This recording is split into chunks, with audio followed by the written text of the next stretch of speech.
Hello दोस्तों, नमस्कार। स्वागत है आप सभी लोगों का कल के डेटा एनालिसिस वीडियो में। दोस्तों चलिए शुरू करते हैं डेटा के एनालिसिस। डेटा में कोई खास आज बदलाव दिख नहीं रहा है। हालांकि डेटा को हम चेक जरूर करेंगे थोड़े कि क्या यहाँ पे चेंजेज हुए हैं और उसके बाद व्यू निकालने की कोशिश करेंगे।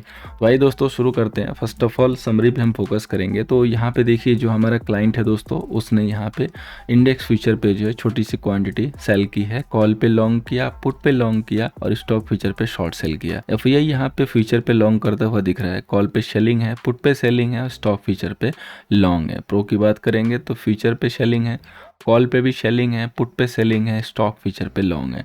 डे की बात करेंगे तो फ्यूचर पे लॉन्ग, कॉल पे कुछ नहीं, पुट पे लॉन्ग और स्टॉक फ्यूचर पे सेल है। तो एफआईआई ने बेसिकली यहाँ पे थोड़ी सी अपनी प्रॉफिट बुकिंग की है, क्योंकि फ्यूचर इनके पास सेल था, लॉन्ग हुआ सो कुछ निकाला है। कॉल भी इनके पास सेल था, वो भी निकाला। पुट भी इनके पास लॉन्ग था, उसको भी निकाला। और स्टॉक फ्यूचर में थोड़ी सी कुछ बाइंग जो इनकी दिख रही है। अब इसके बाद प्रो की बात करेंगे तो इन्होंने भी फ्यूचर में अपना कुछ प्रॉफिट बुक किया है। कॉल पे इनकी भी सेलिंग थी, वहां से भी निकले हैं। पुट इनके लॉन्ग था, वहां से भी निकले हैं। और साथ में फ्रेश में स्टॉक फ्यूचर में थोड़ा सा इन्होंने लॉन्ग जो ऐड किया। हालांकि इनकी क्वांटिटी तो ठीक है, 16,000 है, 16,000 है आज के डेट में, तो ठीक ठाक कहेंगे। बाकी क्लाइंट के डेटा तो वही इधर उधर होके आए हैं, कोई खास इनके डेटा में से बदलाव नहीं हुए हैं। अब आइए दोस्तों हम चलते हैं होल्डिंग के डेटा पे, जहां से हम आपको एग्जैक्ट निकाल के देते हैं एक बढ़िया वाला क्लू, जिससे आपको पता चलता है कि किसके पास कितना लॉन्ग एंड शॉर्ट है।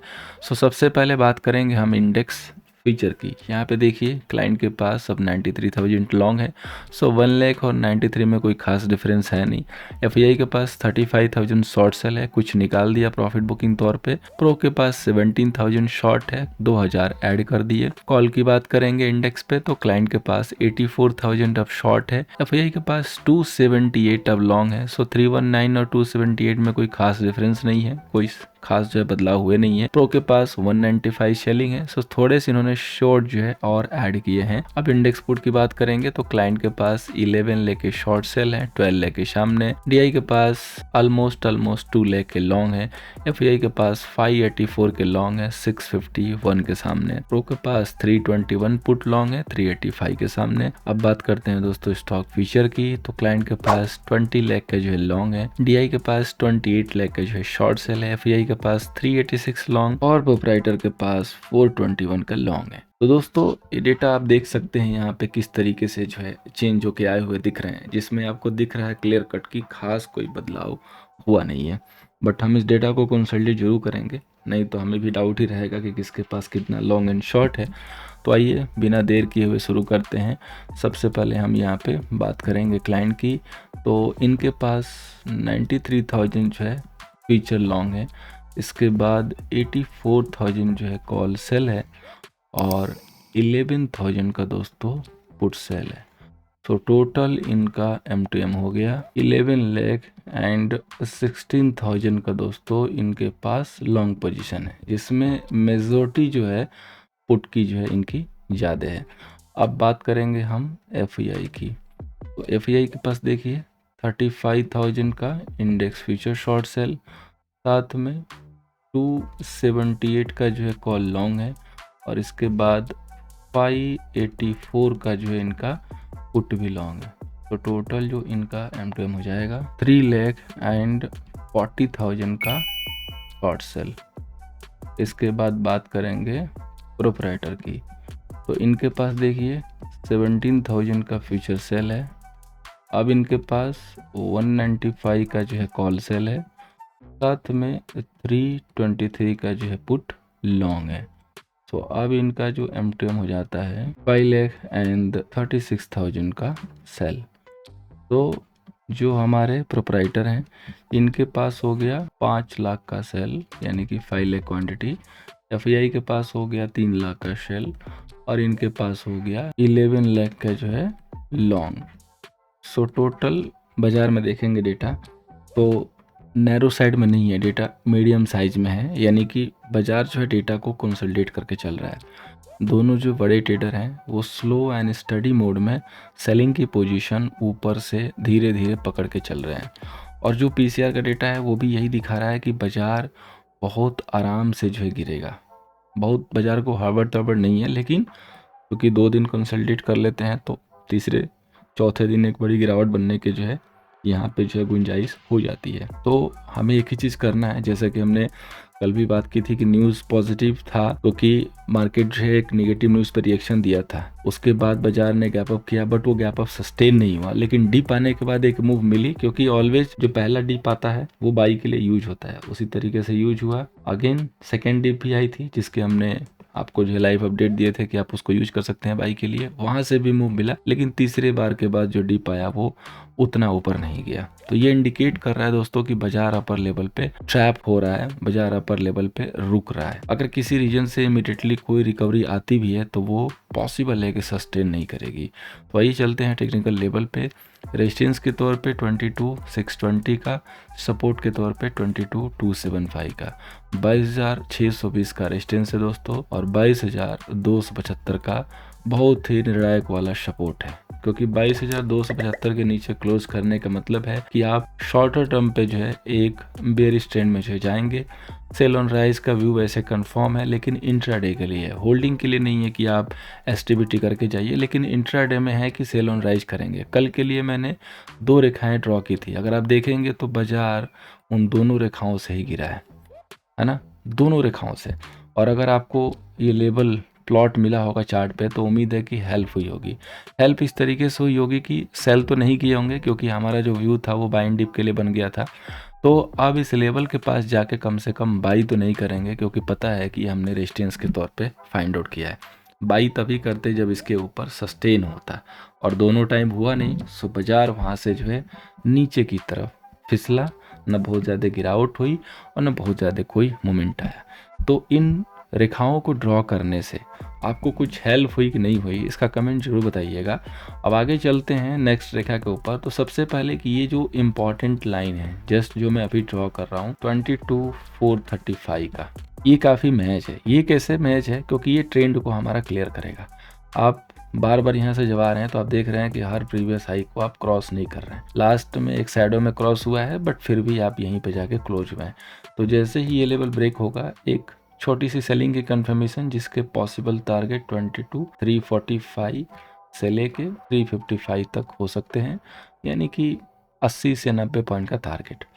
फर्दर जो बड़ा मूव मिलेगा डाउन साइड में वो मिलेगा 22,325 के नीचे 22,275 तक, और 275 के नीचे डायरेक्ट 100 पॉइंट के टारगेट मिल सकते हैं, जो कि हो सकता है कि कल ना मिले, नेक्स्ट डे मिले, लेकिन यही जो है स्ट्रक्चर है यहाँ से। अगर क्लोजिंग बेसिस पे 345 ब्रेक किया तो काफ़ी वहाँ पे जो है आपको अच्छी जो है गिरावट देखने को मिल सकती है। ऐसी जो है चांसेस है। अगर हमने कोई गैप अप करके शुरुआत की तो वो लेवल हमें पता होना चाहिए, जिसके ऊपर हम जाने के बाद रिवर्सल के लिए देखेंगे। वो लेवल ये मोटी वाली पहली रेड लाइन है, जो कि 22,620 का है।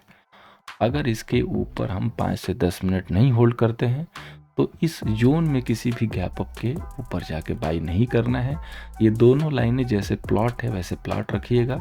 ये हमें याद दिलाती रहेगी कि हमें लॉन्ग यहाँ पे नहीं करना है इस रेखा के पास जाके। अगर यहाँ आता है तो कंफर्मेशन के साथ हम सेल जरूर कर सकते हैं। अब बात करेंगे दोस्तों बैंक निफ्टी की, जिसका रेजिस्टेंस है 49,220 का, सपोर्ट है दोस्तों 48,365 का। बैंक निफ्टी ने तो मैंने बताया भी था कि वो फुली शॉर्ट टर्म के लिए टॉप अप हो चुकी है अगर 50,000 ये नहीं ब्रेक करती है। किसी ने आके मेरे को कमेंट भी किया था कि सर 50,500 का टारगेट है, और हमने एक ही चीज़ बोली कि अभी तक कहाँ थे जब इधर से चलनी शुरू किया था बैंक निफ्टी ने, और उस समय हमने 50,000 का टारगेट दिया था और वो टारगेट मीट हो चुका है।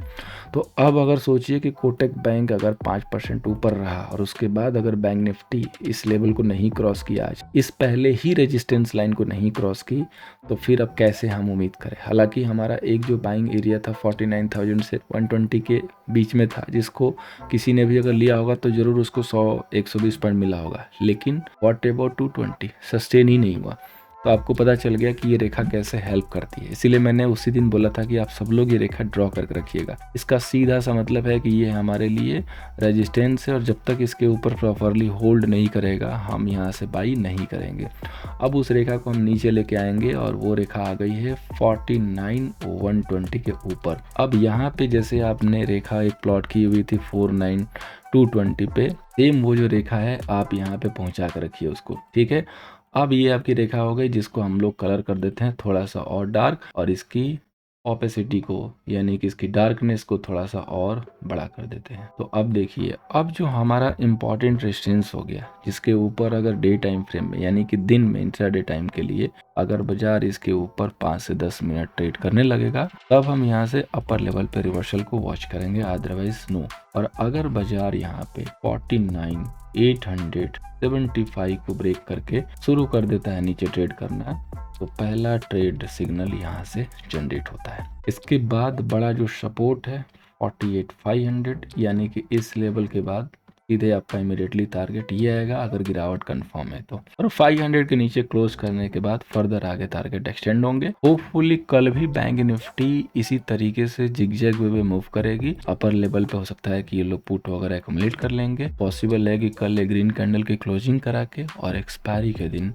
कांड हो सकता है अगर कल नहीं हुआ, बट कल भी चांसेज है क्योंकि कल फाइनेंस निफ्टी एक्सपायरी है, दोनों फाइनेंस के एसेट है। सो आप काफ़ी यहाँ पे कॉशियस रहिएगा। अगर नल एंड वाइड मूव हो गया फाइनेंस निफ्टी के एक्सपायरी में, तो बैंक निफ्टी बड़ा मूव देगी एक्सपायरी के दिन और बहुत ही ब्राइट चांस रहेगा डाउन साइड के लिए। अब बात करते हैं फाइनेंस निफ्टी का, जिसका रेजिस्टेंस है 21,915 का, सपोर्ट है 21,485। अब दोस्तों देखिए, इसने अपने रिटेस्ट लेवल को टच किया है। अगर इस लेवल के नीचे होल्ड करना शुरू करेगी, तो जिन लोगों ने भी लॉन्ग लिया था प्रीवियसली ब्रेकआउट बेस पे, वो सारे लोग एग्जिट करेंगे। और इसके लिए जो हमारी ये रेखा प्लॉट हो रही है, वो हो रही है 21,865 के आसपास। फाइनेंस निफ्टी कल दो तरीके से ट्रेड कर सकती है, या तो वो 21,685 से सपोर्ट लेके 21,900 तक रेजिस्टेंस लेके काम करे। तो अगर दिखे कि इधर सपोर्ट ले रहा है तो स्टॉप प्लस छोटा सा बना के लॉन्ग कीजिएगा, और 21,900 के पास दिखे कि नहीं क्रॉस कर पा रहा है तो वहाँ पे छोटा सा स्टॉप लॉस बना के सेल कीजिएगा। अगर इस दोनों रेखाओं के आइदर साइड जाती है फाइनेंस निफ्टी, तब एक जो मूव मिलेगी वो वहाँ पे आपको बिग मिल सकती है। उस कंडीशन में आप थोड़े टारगेट अपने एक्सटेंड कर सकते हो, अदरवाइज बहुत ही हाई चांस है कि हम इसी 100-120 पॉइंट की रेंज में घूम के रह जाएं। तो कल जब तक कोई स्ट्रॉन्ग कन्विक्शन ना हो, तीनों इंडेक्स लय में जो है ना गिरे, लय आप होप है कि समझते होगे, तालमेल बना के तीनों ना गिरे एक साथ अच्छी फ्रीक्वेंसी के साथ, तब तक हम इसी रेंज को प्ले करेंगे, ज़्यादा बेटर होगा। क्योंकि अगर कल ये इस लेवल के नीचे यानी कि 21,670 के नीचे क्लोज हो जाती है, तो एक कंफर्म रिवर्सल का भी यहाँ पे साइन होगा। अब हम आगे दोस्तों बात करते हैं अपने स्टॉक पे। तो उम्मीद है कि आज जो आरईसी की प्रॉफिट बुकिंग हुई है, हालांकि बहुत ज़्यादा पार्ट तो गैप डाउन में ही चले गए थे, और पीएफसी की जो कि हमने इंडिकेट दे दिया था, आरईसी के ऊपर सबसे पहला जो है था, पीएफसी के ऊपर तो था कि फिर भी लेट चला है तो थोड़ा सा इसको साइड में रखेंगे, लेकिन दोनों के लिए ख़राब खबर आ गई। तो इसलिए मैं कहता हूं दोस्तों कि चार्ट पहले बताता है, न्यूज़ बाद में आती है, अगर आपको चार्ट रीड करने आता है तो। अब चलिए हम बात करेंगे अगले दिन के स्टॉक के लिए, नहीं कि कल के लिए। तो एक तो पहला स्टॉक है रिलायंस, जिसके ऊपर आपको नज़र रखनी है। आपको याद होगा कि ये जो है हमारा यहाँ से रिवर्सल एरिया था, यहीं से बाजार से ऊपर की तरफ गया था, दोबारा इस लेवल को ब्रेक करेगा तो गिरावट हो सकती है। देखिए यहाँ से ब्रेक करने के बाद इस लेवल पे आ गया। अब अगर 2830 के नीचे क्लोज होने लगा तो रिलायंस का भी रिवर्सल एटलीस्ट 100-200 पॉइंट के लिए तो डेफिनेटली मिलेगा, और यही निफ्टी पे प्रेशर भी बनाएगा। तो उस कंडीशन में आप रिलायंस को नज़र पर रखिए, ताकि दो हेल्प मिले, एक तो निफ्टी के ऊपर और दूसरा यहाँ भी मौके मिले तो आप उसको ले सके। दूसरा है दोस्तों डिविस लैब, जो कि स्ट्रॉन्ग के तौर पे है, काफ़ी कन्विंसिंग यहाँ पे दिख रहा है। तो कोई भी अगर यहाँ से रिवर्सल की जो है कंफर्मेशन डे में आती है, तो छोटे मोटे स्टॉप लॉस डाल के लॉन्ग किया जा सकता है। एक ऐसा स्टॉक जो कि बड़े टाइम फ्रेम पे भी ब्रेक डाउन कर रहा है, जो कि बिरला सॉफ्टवेयर है, बड़े टारगेट इसमें मिल सकते हैं आपको। 30 से 25 पॉइंट का स्टॉप लॉस है यहाँ से। किसी को भी फ्यूचर में सेल प्लान करना है तो कर सकते हैं, स्ट्रिक्टली स्टॉप लॉस रख के ही कीजिएगा। पॉसिबल टारगेट 500 तक बन सकते हैं, जो कि दो भागों में होंगे। पहला टारगेट 50 पॉइंट का होगा, यहाँ से 550, दूसरा 500 का, और स्टॉप लॉस मात्र 20 से 25 पॉइंट का है। जिसको स्टॉप लॉस लेने आता हो खुशी के साथ, वही इसको ट्राई करेगा, बाकी लोग प्लीज़ इसको अवॉइड कर लेंगे। अब आइए चलते हैं हम ऑप्शन चैन पे। सबसे पहले निफ्टी की बात करेंगे तो टोटल यहाँ पे देखेंगे अगर आप कॉल सेलर, तो आपका 46 लाख है, यानी कि तकरीबन 47 लाख, और 29 लाख जो है यहाँ पे आपका पुट सेलर है। अब इसके बाद हम चलते हैं इनसाइड के डेटा पे, जहाँ पे हमें एक्शन देखने को मिलेगा। तो अगर हम डीप आईटीएम पे देखेंगे तो कॉल की राइटिंग ही है, लॉन्ग अनवाइंडिंग दिख रही है। साथ में देखेंगे ओटीएम पे तो पुट की राइटिंग तो होगी ही, बट उससे कोई फ़र्क नहीं पड़ेगा। मेन जो पोजीशन जो बननी स्टार्ट हुई है, जो कि है आपका 21,600 से लेके और ये वाला एरिया, यहाँ पे बहुत ही शिद्दत के साथ आपको कॉल की राइटिंग दिखाई जा रही है। साथ में अगर यहाँ पे देखेंगे तो पुट की राइटिंग और पुट की बाइंग, शॉर्ट कवरिंग और बाइंग पुट साइड में है। टोटल जो कॉल सेलर है नियर में 22,500 पे है, यानी कि 500 एक उम्दा रेजिस्टेंस मार्केट क्रिएट करने की कोशिश कर रहा है। सपोर्ट के तौर पे भी 500 था पहले, लेकिन ये ब्रेक हो चुका है। सो 500 के नीचे रहने का मतलब है कि मार्केट में प्रेशर, और 400 के ब्रेक करते ही छोटा सा जो हर्डल होगा 22,300 वहाँ तक जाने के चांसेस है। मेजोर सपोर्ट तो 22,000 तक दिखाई दे रहे हैं, और बड़े जो रेजिस्टेंस है मेजोर वाले वो 22,700 तक। सो क्लियर कट दोस्तों 22,900 का जो एरिया है वो यहाँ पे कैफ होता हुआ दिख रहा है। तो बाजार का जो डेटा है इंडिकेट कर रहा है सेल ऑन राइज पे। बाई करके कोशिश कीजिएगा कि ट्रैप ना होइएगा आज के, स्पेशली ना सस्टेन करने के बाद। अब अगर हम बैंक निफ्टी की बात करें तो टोटल जो कॉल सेलर है यहाँ पे 38 लाख के करीब है, put seller 23 lakh. Bank Nifty में अगर देखेंगे तो आईटीएम पे यहाँ भी जो है कॉल के लॉन्ग कवर हुए हैं, पुट की राइटिंग हुई है, राइटिंग यहाँ पे भी दिख रही है। आईटीएम ओटीएम सब जगह पुट की देखेंगे तो पुट में यहाँ पे राइटिंग है और पुट में बाइंग नहीं है अभी फ़िलहाल के लिए। तो इनसाइड का डेटा जो है उतना स्ट्रॉन्ग कह सकते हैं कि बियरिश नहीं है, लेकिन स्लाइटली बियरिश है, टर्निंग टू बियरिश है, बट स्ट्रॉन्ग बियरिश अभी नहीं हुआ है। 49,000 पे देखेंगे तो 2 लाख के शेलर हैं, और 49,000 पे ही 153 के शेलर हैं, और आप 49,000 को ब्रेक कर चुके हैं। सो डेफिनेटली जो कॉल सेलर हैं वो स्ट्रॉन्ग हैंड पे खड़े हैं, पुट सेलर बैक फुट पे आते हुए, क्योंकि इसके बाद अगर बैंक निफ्टी सस्टेन करनी शुरू की 48,900 जिसके नीचे क्लोज होके गई है, जैसे ही 880 ब्रेक करेगी 48,500 के टारगेट जो ओपन हो जाएंगे, क्योंकि सबसे ज़्यादा जो सेलर अब खड़ा है 48,500 पे ही है, जो कि 2 लाख के करीब है, और 2 लाख पे ही 49,000 का कॉल सेलर है। 49,000 ब्रेक करके जब 120 प्रॉपर ब्रेक करने लगेगा तभी जाके 49,500 के आने के चांसेस बनेंगे। ओवरऑल डेटा बहुत बेयरिश नहीं है बैंक निफ्टी का, बट टर्निंग टू बेयरिश है, यानी कि मार्केट इस फेज़ में है कि हमें सही डायरेक्शन को पकड़नी है, हमें अच्छा प्रॉफिट मिल सकता है। सो कोशिश कीजिएगा कि डेटा जिस हिसाब से आया है उस हिसाब से अगर मार्केट की पिक्चर दिखती है तो ट्रेड अच्छे से कर सकते हैं, नहीं मिलती है तो क्वांटिटी कंट्रोल करके। और जैसा कि मैंने आपको बोला है, मई है वोलेटाइल का, मई में बेस्ट जो आपकी प्रैक्टिस होनी चाहिए वो ये होनी चाहिए कि आपका कैपिटल सेव रहे। सो उम्मीद करूँगा दोस्तों कि एनालिसिस आपको कल के सेशन में हेल्प करेगी। एनालिसिस हेल्प हो रही है, लाइक एंड शेयर कीजिए, अपने फीडबैक जरूर दीजिए। Thank you so much for watching. मिलते हैं दोस्तों नेक्स्ट सेशन में।